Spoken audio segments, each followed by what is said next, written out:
quite obviously, exercise is a critical component for everyone at any number on the calendar, any color, any size, whatever. But when we get older, we feel like we experience difficulty in the recovery part of it with relation to soreness and blood pressure, things like this. But when it comes to post-workout recovery and the challenges that we are facing, is it age or is it simple deconditioning? Today on the Personal Edge Fitness Podcast. Welcome to the Personal Edge Fitness Podcast with Garrett Williamson. Health, wellness, exercise, nutrition, and a whole lot more. Got questions? Call us and leave a message at 251-278-EDGE or message us at Personal Edge Fitness on Facebook and Instagram, at Team PE on Twitter, or personaledgefitness.com. Good day and welcome to the Personal Edge Fitness Podcast. Thank you so much for joining us today. My name is Garrett Williamson. I'm president of Personal Edge Fitness and the host of the Personal Edge Fitness Podcast. And before we dive into this, I want to tell you how to get in touch with us if you have any questions about this podcast or any others, or as I always say, if you have any questions about dispelling the myths of health, fitness, and wellness, please reach out to me at area code 251-278-3343. That's 251-278-EDGE. You can also reach me at Garret at personaledgefitness.com. That's, of course, my email address, Garrett, Garrett, at personaledgefitness.com. You can also reach me on our website, personaledgefitness.com, and also our Facebook page, Personal Edge Fitness. And if you feel like it, hit me up on Twitter or X at Team PE. That's at Team PE. I appreciate you joining us today. And of course, I'm continuing the series I'm doing on is it age or is it something else? I get my ideas for podcasts from many places. Most of the time, it's just experiences I have, of course, talking to clients and talking to the general public. Most people do what I do for a living. And so, fitness comes up, workouts come up, nutrition, what have you. A lot of these, of course, come from questions with clients. And believe it or not, this one today comes from a staff member. I'm sure it's an experience that he had with a client. Nate Cook is one of our trainers. He's an exercise specialist for us. He's also with the Coast Guard. Nate had evidently had an experience with a client that was asking about post-workout recovery and the quote-unquote aging process or any complications related to that. And I thought it was a fantastic topic, and I really appreciated him getting to me. Of course, it's one I want to address. What I really want to do with this series is, like I said when I started it, was I wanted to take care of everybody's what I call their but whatabouts. Okay, Garrett, you show me that the problems that I'm experiencing aren't related to age. They're related to 4 components of ability, and the 4 components are fitness, nutrition, lifestyle, and of course the most important, which is mindset. And all those are controllable, and all those are my responsibilities. So that's not a problem. But what about fill in the blank? Amazing the questions I get about but whatabouts. And the but what about today is but what about, I feel like I'm more sore when I'm older, and I'm more sore than I was when I was younger in my recovery, or having difficulties with my blood pressure or what have you in my recovery. Is that associated with age? Let's dive into that. Let's talk a little bit first about especially soreness and muscle recovery. I've done podcasts on this before just to refresh your memory to understand what soreness actually is. There's an extremely famous study. In fact, I'm probably going to give something out about my interview process of interviewing a new staff member when I tell you this. But if I have a staff member that has a degree in the field and I don't interview anybody that doesn't have a degree in the field of either fitness, exercise physiology, exercise kinesiology, athletic training, sport medicine, exercise science. If it's not one of those degrees, when I'm interested in interviewing anybody, everybody on my staff has one of those degrees. But with that, there's one study they should know. And I'm shocked if they don't. In fact, if they've graduated and they have one of those degrees, then not only would I question their education, I would want to go back and talk to one of their kinesiology professors if they don't know about this study. It's very, very famous. I have had clients that know about this study, and it's typically abbreviated as DOMS, D-O-M-S. It's delayed onset of muscle soreness. And I'm actually reading from this, but this is one that's funny. Every time I research and try to get a study or talk about a study on DOMS, I don't go back to the study that I read because I've known about DOMS since probably 1991. But they keep replicating the study, and so it's interesting to me to see, which study I'm going to quote this time. But this was actually one. It was published in a very popular publication in our field, the Journal of Sport Medicine, one of the Bibles as far as publications, and researchers in the exercise science field that are in the clinical side that need to, or in the education side, and they need to publish, this is one of the places they really want to publish. But the Journal of Sport Medicine, DOMS affects people of all fitness levels. Basically, the idea of having a delay, you work out and then later on you're actually sore, and why it affects different times, different severity, different muscles. If it's a bigger muscle group, it's usually going to take a little longer for you to have delayed onset of muscle soreness. Most people I know that do really severe leg workouts, they usually tell me that it's 2 days later that they notice it. And what DOMS is, muscle soreness is, it's the repair process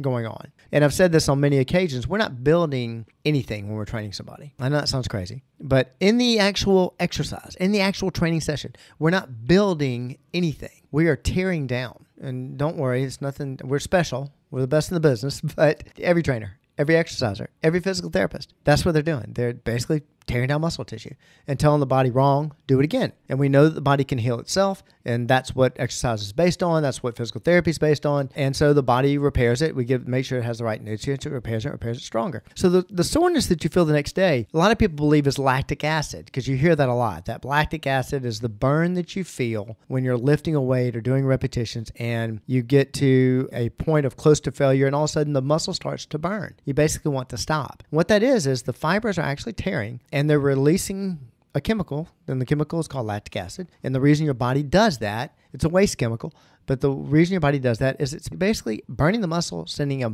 communication to the brain, telling the brain, stop it.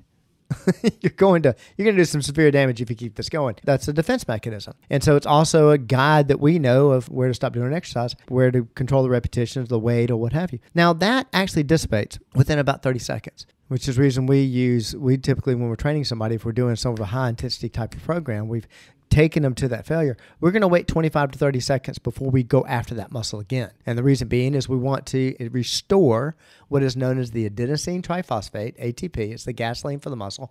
And we want that lactic acid to dissipate. So that's not the soreness that you feel the next day, though. What you're feeling is you're feeling the repair process going on. This is when the white blood cells are coming in, they're pulling off the little pieces of fiber, and they're looking to the wood pile. Hope you have enough calories in your system, and hopefully you've got enough protein, and it's looking to the wood pile, and the wood pile is protein, and it's building that muscle back. And that is painful. Think about a bunch of workmen walking in your house. Well, if your house had feelings, they would feel that, and that's what you're feeling. You're feeling that soreness. So the soreness is the repair process. But what was interesting about this study they did that I'm quoting today, this is from 2003. According to a study published in the Journal of Sport Medicine, DOMS affects people of all fitness levels and ages, but its duration and severity can vary greatly among individuals.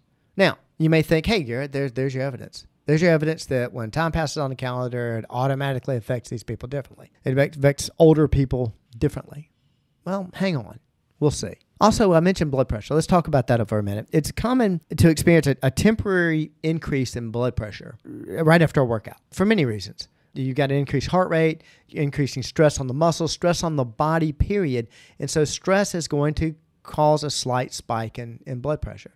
It's something that we typically watch if somebody really has a problem with blood pressure. The first time I ever did this was in an internship program, and we were working with the senior population in a hospital. And there were certain people that were blood pressure tagged, as we called them. That was not something we called them personally, but it's something we used amongst the staff, talking about folks that had to have their blood pressure checked prior to doing resistance training because they may have elevated, dangerous level, elevated high blood pressure. And we wanted to make sure that that blood pressure was in a manageable area. If not, then we couldn't let them work out. Because you do experience, everybody does, a slight increase in blood pressure in exercise.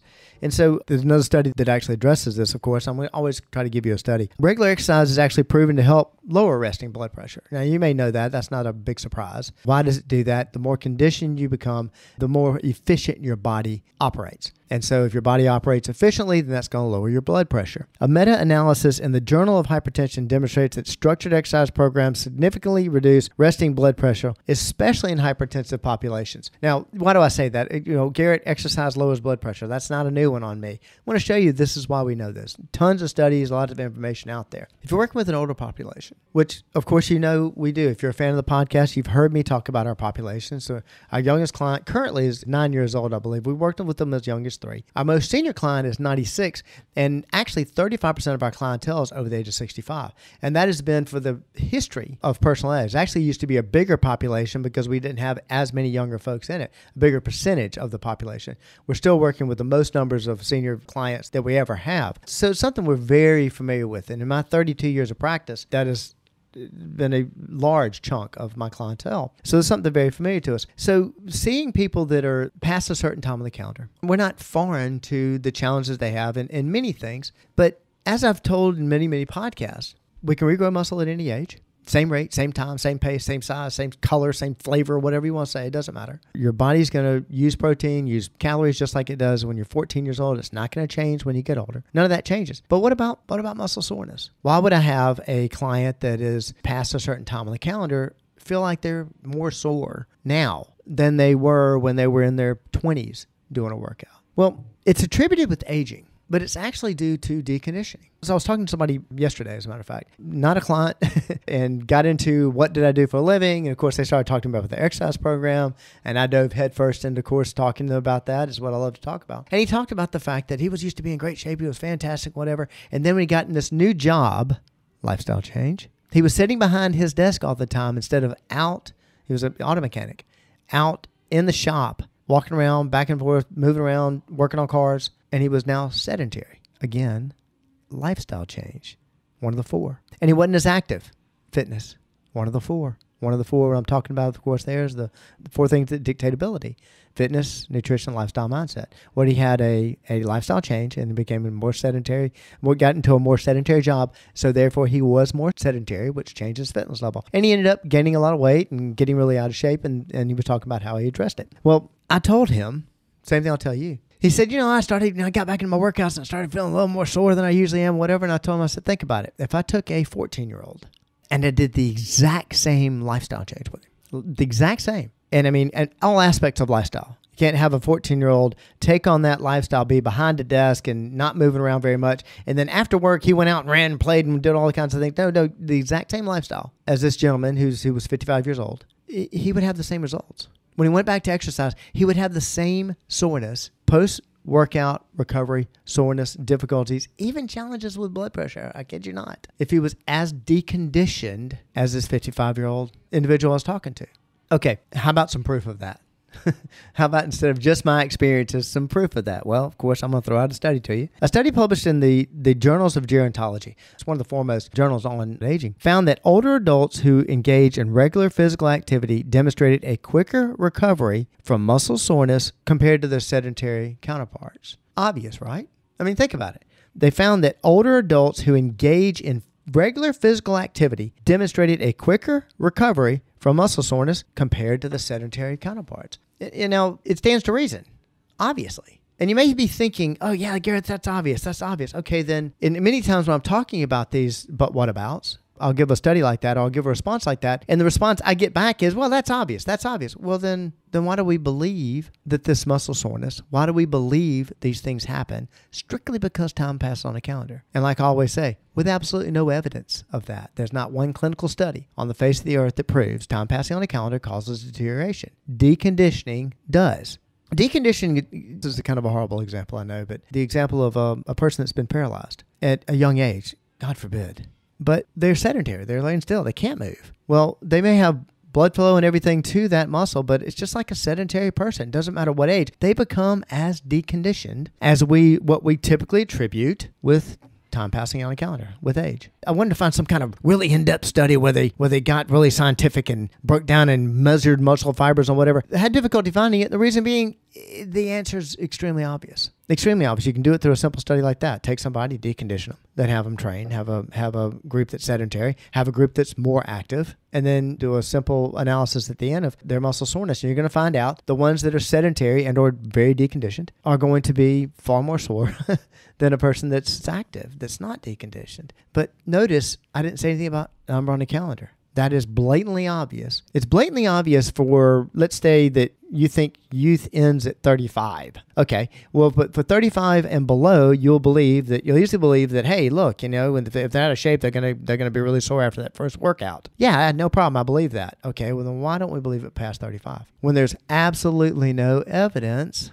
that time that magic number, whatever it is, there's no evidence that that actually caused it. Listen, if you have any questions about this podcast or any others, or if you may have a but what about, please contact me at area code 251-278-3343. That's 251-278-EDGE. You can also reach me at Garrett, Garrett, at personalizedfitness.com. That's our website and our Facebook page. Hit me up on Twitter at Team PE. Thank you so much for joining me today, talking about what I think is a very simple idea. But at the same time, we have people that are stumped by this, that avoid exercise because I'm going to be more sore because I'm older. No, you'll take it at your level. You start at your level. We do that with athletes. We do that with 20-year-olds, 30-year-olds, doesn't matter. We start everybody where they are and slowly transform them, and they have the same post-workout experience on their way to reaching their level of wellness. Thank you so much for joining me today.